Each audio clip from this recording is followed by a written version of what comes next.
Komisi Informasi Pusat kembali menggelar sidang lanjutan perkara yang beragendakan mediasi antara pemohon Bonatu Aslalahi dengan termohon Komisi Pemilihan Umum RI. Mediasi ini gelar tertutup yang dihadiri kedua belah pihak.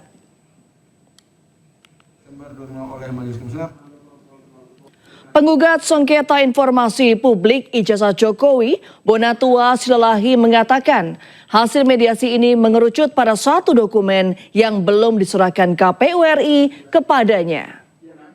KIP memerintahkan KPU agar memberikan dokumen yang belum diserahkan paling lama 7 hari. Dokumen yang dimaksud adalah berita acara penerimaan dokumen pencalonan dan atau daftar verifikasi dokumen ijazah mantan Presiden RI Joko Widodo. Sengketa informasi ini diajukan Bonatua lantaran adanya 3 permintaan yang harus dipenuhi KPU RI. 3 objek sengketa yang permasalahan ini merupakan informasi publik yang semua orang bisa mendapatkannya sesuai aturan.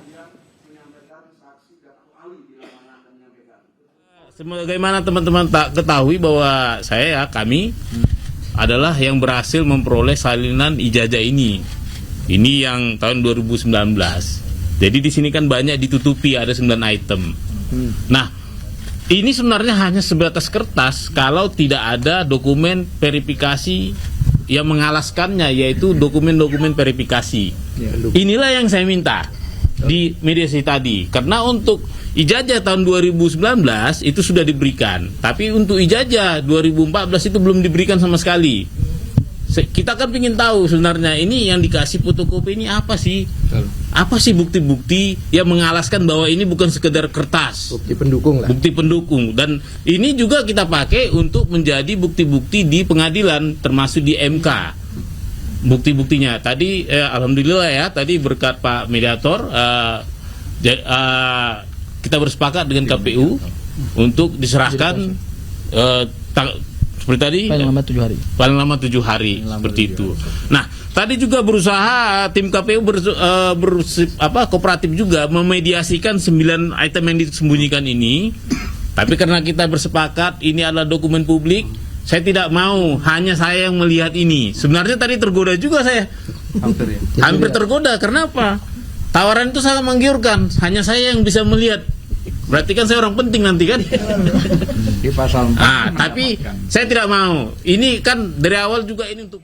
Ya, Polda Metro Jaya segera menjadwalkan gelar perkara khusus terkait kasus tudingan ijazah palsu Jokowi yang diajukan pihak Roy CS. Kabid Humas Polda Metro Jaya menyebut permintaan gelar perkara khusus saat ini tengah dikoordinasikan dengan Biro Pengawas Penyidikan atau Wasidik. Namun polisi belum merinci kapan waktu gelar perkara khusus ini akan dilaksanakan. Nantinya usai gelar perkara khusus, penyidik juga akan memeriksa saksi dan ahli yang diajukan oleh 3 tersangka. Adapun ketiga tersangka yakni Roy Suryo, Rismon Syanipar dan Dr. Tifauziah Tiasuma alias Dr. Tifa.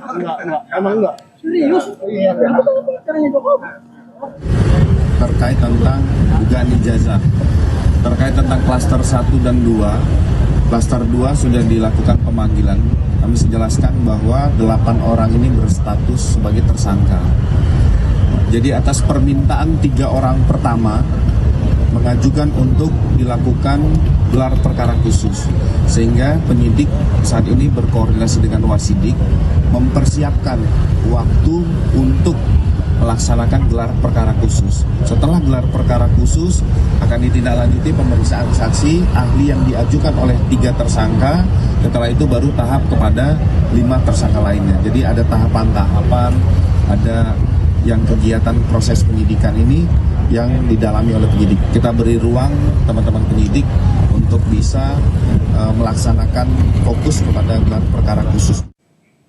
Sementara itu, Rektor UGM Ova Emilia kembali memberikan klarifikasi terkait kisruh ijazah palsu. Selain menegaskan bahwa Presiden ke-7 RI Joko Widodo benar kuliah di UGM dan lulus pada 23 Oktober 1985, Ova juga menjelaskan terkait foto Jokowi yang berkacamata. Terkait foto ijazah Joko Widodo berkacamata, kami tegaskan bahwa di masa itu yang dilarang adalah foto diri dengan kacamata hitam. Hal ini sesuai dengan pengumuman yang dikeluarkan oleh pembantu rektor bidang pendidikan dan pengajaran, penelitian dan pengabdian pada masyarakat tanggal 3 November 1984. UGM juga memiliki arsip ijazah lainnya yang menunjukkan foto diri berkacamata. 9. Pernyataan ini untuk menyampaikan kebenaran sebagai tanggung jawab UGM dan tidak untuk membela satu pihak pun secara tidak proporsional. Kembali di sore pemirsa, kebakaran melanda Rumah Sakit Umum Pengayoman Cipinang, Jakarta Timur pada Senin pagi. 28 pasien yang tengah dirawat berhasil dievakuasi.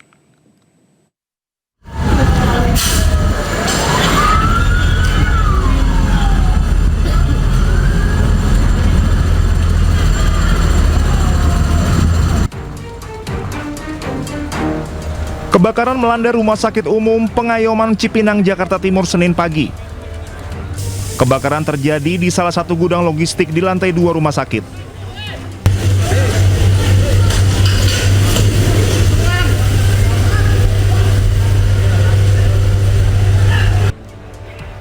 Kebakaran ini sempat menimbulkan kepanikan warga sekitar. Kepala Subdirektorat Kerjasama Ditjenpas Rika Apriati mengatakan kobaran api berhasil dipadamkan setelah 7 mobil damkar dan petugas dikerahkan ke lokasi. Tidak ada korban jiwa dalam musibah ini. Kita punya 28 pasien, sudah dievakuasi dan sekarang semua dalam kondisi kondusif dan pemulihan. Kami mohon doanya agar rumah sakit ini dapat segera pulih dan dapat beroperasi seperti sedia kala. Sementara 28 pasien yang tengah dirawat sudah dievakuasi. Belum diketahui penyebab kebakaran, saat ini RSU Pengayoman masih dalam pemulihan.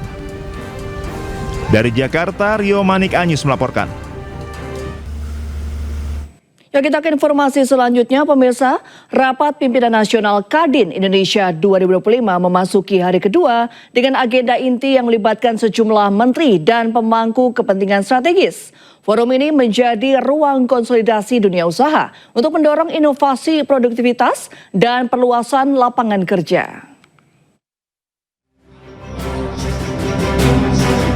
Rapat Pimpinan Nasional Kadin Indonesia 2025 memasuki hari kedua dengan agenda inti yang melibatkan sejumlah menteri dan pemangku kepentingan strategis. Rapimnas Kadin tahun 2025 mengusung tema gotong royong dunia usaha untuk memperluas lapangan kerja dengan menekankan pada inovasi produktivitas investasi dan perdagangan. Memasuki hari utama, Rapimnas menggelar 2 sesi pleno nasional dengan pemaparan dari Deputi Senior Gubernur Bank Indonesia, Wakil Menteri Pertahanan, dan Menteri Koordinator Bidang Perekonomian. 6 sesi paralel tematik juga digelar diikuti diskusi roundtable bersama 15 menteri, membahas kebijakan lintas sektor dan program prioritas nasional. Pada kegiatan Rapimnas hari ini turut dilakukan penandatanganan 5 MOU dan TKS bersama mitra nasional maupun internasional. Kadin Indonesia berharap rangkaian Rapimnas tahun ini tidak hanya menjadi seremonial, melainkan mampu melahirkan rekomendasi yang aplikatif realistis dan dapat segera diimplementasikan bersama pemerintah. Dari Jakarta, Jessica Winoto, Iriansyah Wahyudi, dan Laksana iNews melaporkan.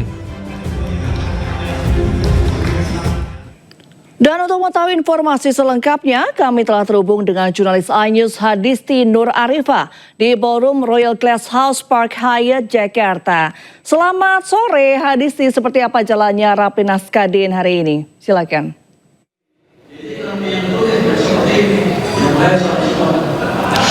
Ya baik, selamat sore Reni dan juga pemirsa. Hingga sore hari ini kegiatan Rapimnas 2025 Kadin masih berlangsung dengan agenda yang saat ini tengah berlangsung adalah pemaparan dari Menteri Keuangan Purbaya. Dan Rapimnas 2025 ini tentunya diikuti oleh Ketua Umum Kadin Anindya Bakri, kemudian juga Wakil Ketua Umum sekaligus juga Ketua Organizing Komite Clarissa Tanusudibyo, serta juga seluruh pimpinan Kadin yang ada di Indonesia, dan juga diikuti oleh sejumlah tokoh, diantara juga juga tadi ada Haritanu Sudibyo dan pastinya juga dihadiri atau diikuti oleh sejumlah pimpinan dari lembaga dan juga instansi pemerintah. Nah, terkait Rapimnas ini digelar selama 2 hari yang dimulai pada hari ini dan juga besok 2 Desember dengan mengusung tema Kadin Gotong Royong memperluas lapangan kerja untuk kesejahteraan dan juga kemandirian Indonesia. Dan kalau untuk hari ini agenda Rapimnas ini terbagi menjadi beberapa sesi. Untuk sesi pertama tadi sudah dimulai pada pukul 10 pagi tadi dengan membahas prospek ekonomi, investasi dan juga stabilitas Indonesia 2026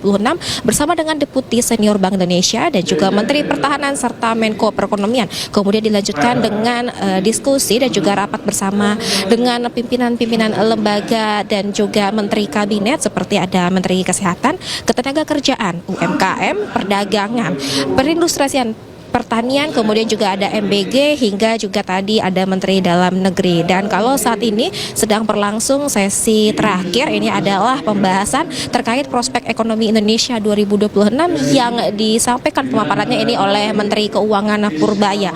Dan kalau untuk tahun ini Rapimnas sendiri ini memusatkan perhatian atau fokus pada upaya untuk penciptaan lapangan kerja yang berkelanjutan serta juga berorientasi pada peningkatan kesejahteraan masyarakat, di mana Rapimnas pada tahun ini mengusung pendekatan bottom up dengan masukan yang konkret dari berbagai pemangku kepentingan. Dan dengan hal tersebut sehingga Kadin melalui Rapimnas ini mengusung ataupun menggelar kegiatan serangkaian uji materi dan juga forum diskusi kelompok terarah bersama para menteri dan juga pimpinan dari lembaga untuk tentunya menghasilkan langkah-langkah atau upaya yang akan dilakukan ke depannya untuk mewujudkan tujuan daripada pembahasan yang akan dibahas dalam Rapimnas pada tahun ini. Nah, ada 5 strategi prioritas yang dibahas pada Rapimnas 2025 ini. Di antaranya adalah perluasan lapangan kerja dan juga kesejahteraan yang memang ini menjadi tujuan dalam digelarnya Rapimnas 2025. Kemudian yang kedua adalah peningkatan produktivitas nasional. Lalu juga ada terkait peningkatan inovasi dan industrialisasi. Dan yang keempat adalah peningkatan investasi dan kepastian hukum. Serta yang kelima adalah mendukung langkah tegas terkait Satgas Impor Ilegal. Dan inilah nantinya Kadin akan berkolaborasi dengan berbagai pemangku kepentingan dan juga dari pimpinan-pimpinan lembaga dan juga instansi pemerintah, yakni yang sudah hadir di sini tadi banyak sekali menteri-menteri yang sudah hadir dan tentunya membahas terkait 5 strategi prioritas yang diusulkan oleh Kadin di Rapimnas 2025 ini. Demikian Reni. Baik Kadisti, terima kasih atas laporan Anda dari Rapimnas Kadin. Selamat sore dan selamat bertugas kembali. Ya, banjir bandang menimbun bangunan sekolah di Kabupaten Pidijaya Aceh dan membuat pendidikan lumpuh total. Ayo sore segera kembali usai jeda.